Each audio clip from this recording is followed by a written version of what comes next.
there's a way to be very respectful to the original movie and not necessarily have to follow step by step what they did. You know, I think that director made his own very personal project, and in a way that probably spoke to him and spoke to the audience he was trying to reach out to. And so I kind of wanted to do take that, process that, digest that, and spit out my own weird version of it. Well, for me, initially it was working with David, and that's what drew me to the project. I've known David for many years and am a fan of his. I think he's a great director. And, there were many things about the idea of working on this movie in particular with him that were appealing. One being what he said, the idea of just getting to, kind of back in touch with what it is that we like about doing this. And over the last several years, I've worked,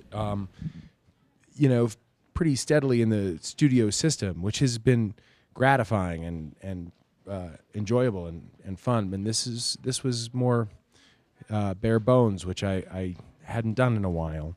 And then on top of all of that, I liked the character, and I thought it was a cool story.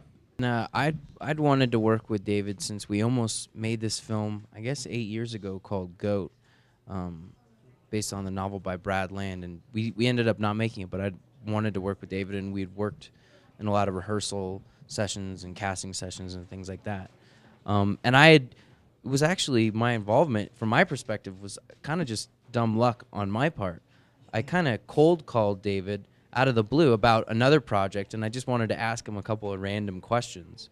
And he called me, and he answered all my questions very nicely, and he called me back a week later and said, "Oh, by the way, once you called me, you kind of put you into my head a little bit."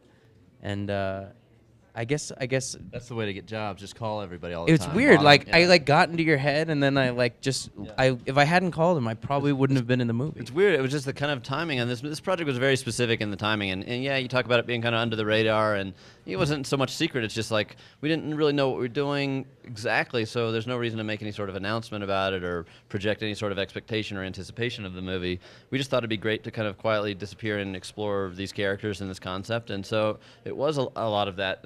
And honestly, the movie began with a title, and then I found a backdrop for it in this environment. It takes place in down a road of a wooded area that's been devastated by a wildfire, which was just in a park, a state park in Central Texas. That just a beautiful place to make a movie. And then what can we make there? What odd jobs have I had?